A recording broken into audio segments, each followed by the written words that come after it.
Hello मेरे प्यारे दोस्तों। देसी टॉक विद अभिषेक में आप सभी का स्वागत है। आज हम पॉलिटी की सीरीज का पार्ट जो है 12 लाए हैं, जो आज महत्वपूर्ण टॉपिक कवर करेंगे। इससे पहले अगर आपने मेरे पूरे 11 टॉपिक नहीं देखे हैं तो जाकर प्लेलिस्ट में देख सकते हैं, क्योंकि वो पूरे कवर हो चुके हैं और बहुत अच्छे से उनका विश्लेषण भी किया गया है। ठीक है, आपके एग्जाम के लिए बहुत ही महत्वपूर्ण साबित होंगे। और इसमें जो है ये क्लास जो है भारतीय संविधान भाग 4A यानी कि मूल कर्तव्य फंडामेंटल ड्यूटीज अनुच्छेद 51 नागरिकों के कौन से कर्तव्य में दिए गए हैं ये शामिल है। और 10 वर्ष का जो है महत्वपूर्ण प्रश्न जो आए हुए हैं उनका व्याख्या सहित क्लास ये रहेगी। और इसमें जो की पॉइंट्स दिए जाएंगे जो नहीं की व्याख्या की जाएगी, उसमें आप कई प्रश्न हल कर सकेंगे, क्योंकि बहुत ही विश्लेषण अध्ययन करके बनाए गए हुए हैं। ठीक है, चलिए आइए देखते हैं कि पहला प्रश्न क्या कहता है। भारतीय संविधान में मूल कर्तव्य किस देश के संविधान से लिए गए हैं? Option A America, option B Ireland, C पूर्व सोवियत संघ यानी कि यूएसएसआर रूस यानी कि वर्तमान समय में, डी कनाडा। चलिए देखते हैं इसका सही उत्तर। पूर्व सी यानी कि पूर्व सोवियत संघ यूएसएसआर यानी कि इसका विघटन भी हो गया था, 1991 में टूट गया था। और वर्तमान समय में रूस है। चलिए तो इसकी याद रखने की ट्रिक क्या है। रूस हमारा सबसे पुराना दोस्त है ना, क्योंकि ग्लोबली देखा जाए तो सबसे अच्छा और सच्चा दोस्त रूस ही हमारा है। कई जगह अहम मौकों पे जो है उसने सहायता भी की है।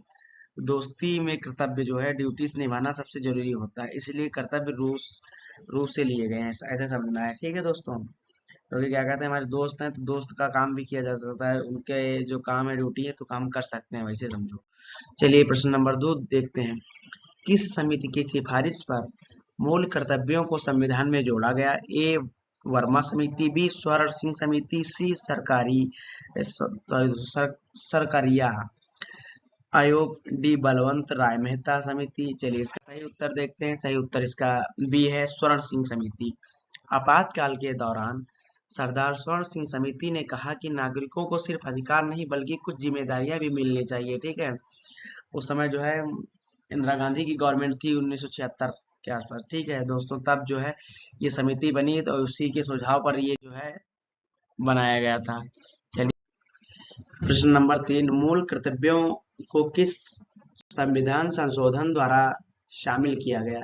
ए 42वां संशोधन 1976, बी 44वां संशोधन 1978, सी 86वां संशोधन 2002, डी 52वां संशोधन 1985। चलिए इसका सही उत्तर देखते हैं। सही उत्तर ए 42वां संशोधन 1976। 42वें संशोधन को लघु संविधान यानी कि मिनी कॉन्स्टिट्यूशन भी कहते हैं। इससे पहले भी मैंने अगली क्लास में बताया था। इसी के जरिए संविधान में भाग 4A और अनुच्छेद 51A जोड़ा गया है ना। तब उसमें 10 कर्तव्य जोड़े गए थे, बाद में संशोधन हुआ, फिर उसमें 11वां जोड़ा गया था।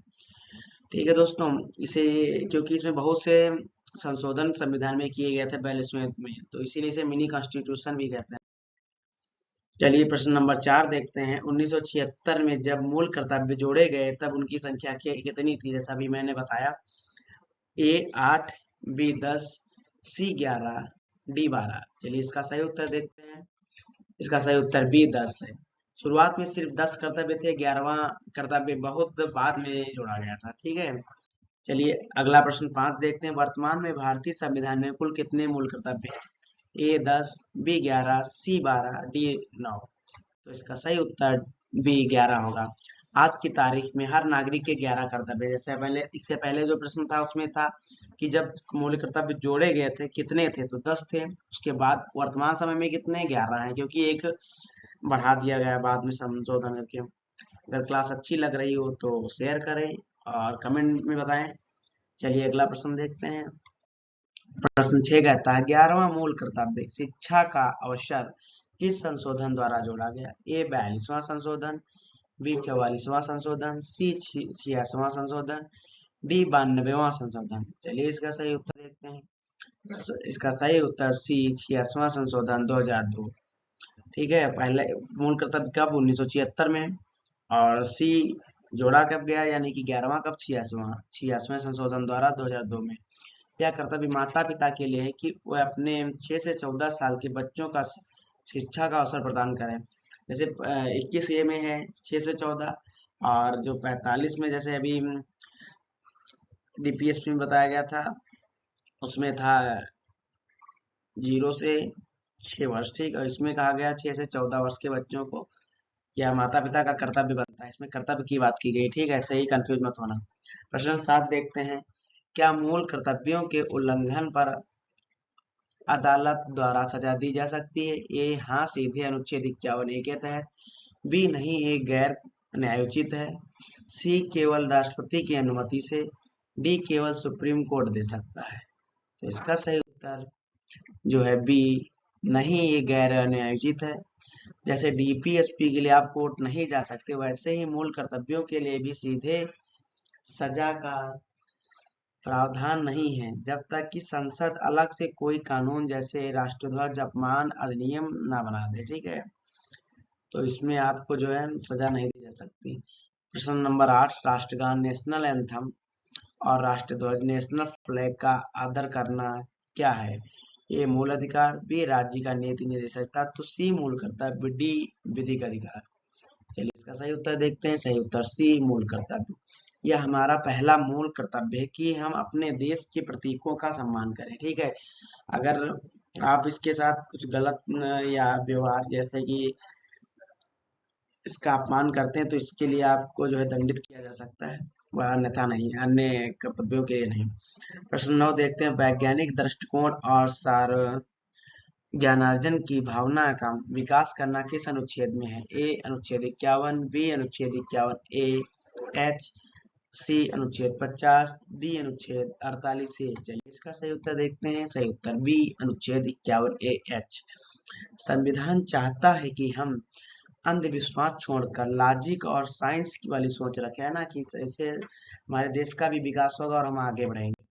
चलिए लास्ट क्वेश्चन आज का इस पार्ट में, 10 मूल कर्तव्य केवल किनके लिए लागू होते हैं? ये भारत के नागरिकों और विदेशी दोनों के लिए। बी केवल भारत के नागरिकों के लिए। सी केवल सरकारी कर्मचारियों के लिए।